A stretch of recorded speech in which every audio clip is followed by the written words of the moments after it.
Hey guys, what is going on? It is Brook, or the Undead DM, as you have figured out by this point in time. And in today's episode of Brook Rants, I'd just like to discuss something with you that makes me angry, but more infuriates me whenever I have to discuss making homebrew with some other members of the community, as well as, in general, the design behind 5th edition. As you probably are aware, I do not particularly like the design in 5th edition, and working on a sort of 5e inspired system similar to Form of Dread's negative 5e edition. It's pretty good. If I can find a link, I'll send it. I'll put it in the description below, so go ahead and check that out. But what I'd like to discuss with you all today, my loyal following, is multiclassing. Multiclassing in 5th edition is fundamentally the reason you can't have a lot of things in 5th edition. Because I was having a discussion with some members of the Pack Tactics community, as well as Cybrock and Fade Shock of Cybrock Opinions and Foxtail Foundry, respectively. And primarily, Cybrock pointed out that the reason that we can't really have a lot of classes have their subclasses or additional options or very powerful playstyle defining features at first level is due to the multiclassing problem. Because you see, from what I've been able to research in earlier editions of Dungeons & Dragons in Pathfinder, multiclassing didn't really work the same. Multiclassing in Pathfinder 1st, 3.5, 4th, and Pathfinder 2nd, they all worked in a very similar way, where instead of taking a level in a class, you would expend one of your feats to instead gain what is called a multiclassing feat. And what would happen is that in the 3s, in the 3rd edition, 3.5, and Pathfinder 1st, you would gain one benefit from the class that they got at base level. So, for instance, if you're a fighter, but you want the barbarian's damage resistance from their rage feature, which gives them a damage reduction of, I think, 5 against all damage, then you would take the barbarian multiclassing feat at whatever level was the most convenient for you, and then you would get maybe the rage feature, maybe something else, and that was the one thing you got. And then every subsequent feat after that, you got an additional thing from the class that you're multiclassing into, quote unquote. And it was fine because you got so many more feats, because you got one at first level, and then you got one at second level, and then every even level after that. So since they got all the way up to level 30, you got at least 16 feats minimum,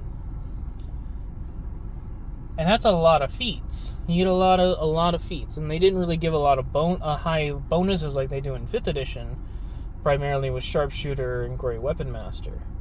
They are mostly, you do slightly more damage with this kind of weapon, or your crit range with these kinds of weapons are improved, or something along those lines. Rarely did feats in the earlier editions give really, really big power boosts. Like minus 5 to hit, plus 10 to damage. Rarely did they ever do that. But in 5th edition, they decided to change this. Instead of making multiclassing feat reliant, because they were changing it from feats being granted every 2 levels to every 4 levels, I believe. 4, 8, 12, 16, I think that's about right. Somewhere around those lines, every 4 levels. So you were getting significantly less feats. And then they also lowered the level cap from 30 to 20. So you're still getting even less feats. And on top of that, the ability boosts that you used to get separately from the feats are now tied in with the feats. So now you have to choose between either getting an ability boost or a feat, but not both. And so they had to come up with a way to make multiclassing work, because you couldn't sacrifice a feat just to multiclass, because then you wouldn't want to pick any other feats outside of the multiclassing ones, because that would mean that you just get more benefits, because the feats that you would get wouldn't even compare to getting a class ability. Because I'm going to be honest here, if you could get Action Surge at 4th level, and you have all these additional things, like if you're a ranger and you get Action Surge at 4th level from a feat, why would you want to take anything else? Like, yeah, it does suck, but at the same time, you're still getting it, and you don't have to expend any levels in ranger to do it. So they had to come up with a way to make multiclassing work without requiring you to take a feat, or if they were going to make you take a feat in order to multiclass, they had to have the feats be strong enough to be on par, but also weak enough this way it doesn't overshadow their existing revamped feat system. So what did they do? Instead of going with a feat, they allowed you as the player to say, I don't want to be this many levels in this class. So instead, what I want to do, I want to stop at this point and go into this other class for a little bit, and yes, I will take a hit to my primary class, but I will get I'll get all the benefits of the other class as well. And that's what they decided to do. Now here's the problem with this. There's a chart in, I think, the player's handbook in near the back. I can't remember the exact page off the top of my head, but there is a page in the player's handbook that states what multiclassing rules are, and that you gain the proficiencies, specifically the armor and weapon proficiencies listed in the charts, but you do not gain any of their saving throws. So you don't gain any skill proficiencies or saving throw proficiencies. You don't gain any of that. You only gain their armor and weapon proficiencies, and sometimes a different proficiency based on what class you're picking. Like, I think the Bard gives you a musical instrument, and the Rogue gives you Thieves' Tools whenever you multi-class. That could just be me spewing crap, but that's from what I remember is how that worked. And then that's how that worked. And now people, when they first came out, they were like, well, how does this work, really? Do I gain everything from the multi-class? The answer was yes. And whenever you multi-classed into another class, you got every benefit that class got. So, once again, if you're a ranger and you decided you want some fighter stuff, and you multi-class into fighter, you wouldn't just get their armor and weapon proficiencies. You would get second wind, you'd get another fighting style, and if you go another level into fighter, you get their action surge and their second wind, and then if you go even more levels, you can get their indomitable. You got everything that the class got, and you got to pick your own subclass for the multi-class class if you got up to that point.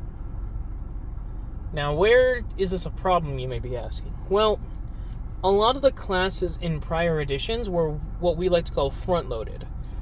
And front-loading a class means that you have a lot of their features placed in the very beginning of the class rather than the later stages of the class. As we are used to in 5th edition now, we're used to having small features in the front and then very big explosive features in the back. So the exceptions of these would be things like the spellcasters, the paladin, which gets a lot of stuff. The monk, I think, gets a lot of stuff in the beginning. But most of the time the classes go smaller stuff in the beginning levels and then very powerful stuff later. Quote-unquote powerful stuff for the marshals, let's just be honest here. But why this is a problem is that if you front-load your entire class into 1 or 2 levels, that means that a player could potentially, with the current multiclassing rules, multiclass into every class in the game and gain every benefit with no drawbacks. Like, yeah, it would suck that you don't get any of those higher level explosive features, but extra attack already doesn't stack. Unarmored defense doesn't already stack. But yet spellcasting, for whatever reason, stacks. Yeah, it doesn't stack linearly, except if you're multiclassing a full caster into a full caster. But the fact of the matter is, marshals got nothing when it came to multi-class scaling, and casters got everything. Because with marshals, every marshal has the same thing. They have extra attack, but it doesn't stack with each other, which I understand would be kind of maybe a little bit strong. Basically doubling your DPR and then adding 0.5 DPR at 3rd level, and then 1/3 of your DPR, and then 1/4 of your DPR, and it just gets less and less and less powerful the more attacks you have to make. But the fact that they don't stack, and then you can't stack unarmored defense, and things like Channel Divinity also don't stack in number of uses, which really only affects the Cleric and the Paladin, which are basically pseudo-marshals in of themselves, because Cleric does the most damage, and Paladin is Paladin.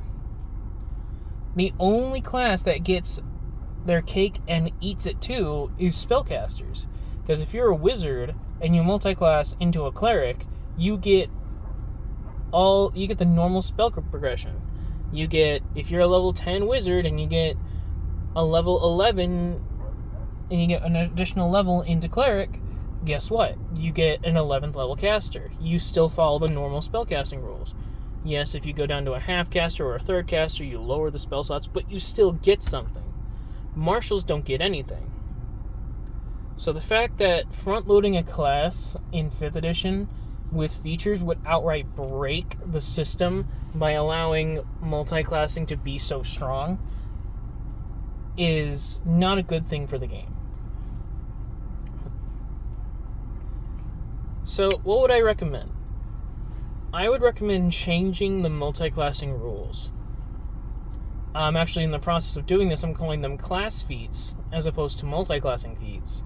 And what class feats do is that it allows you to take this feat, and each feat grants you a bonus, so like an ability bonus, based on which class it is. And then on top of that, you gain a feature from the class, similar to how 4th edition did it.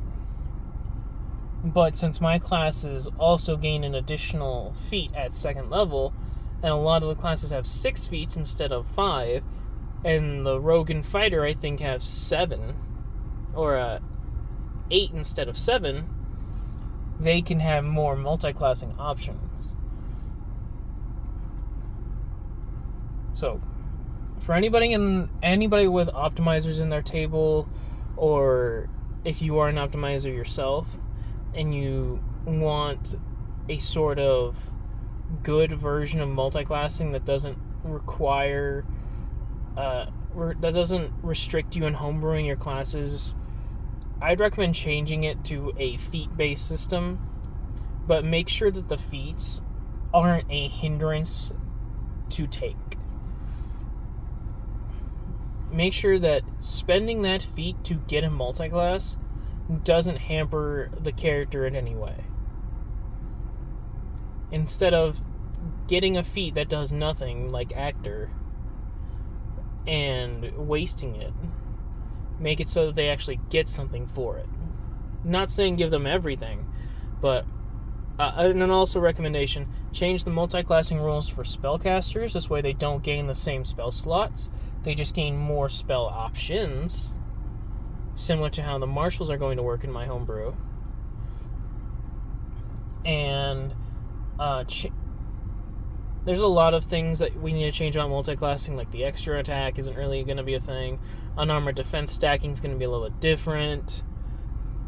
And the proficiencies, I would say I don't think losing the proficiencies is a good thing. I'd recommend just trimming them down so they only get the next armor proficiency up. So if a wizard decides to multiclass into fighter, instead of having proficiency in no armor, they would just get proficiency in light armor. So instead of getting all armor and shields, they would just gain light armor. And if you're a fighter who already has proficiency in everything, I'd say maybe get a proficiency in a skill. Like proficiency in a skill or something like that. That's just something off the top of my head.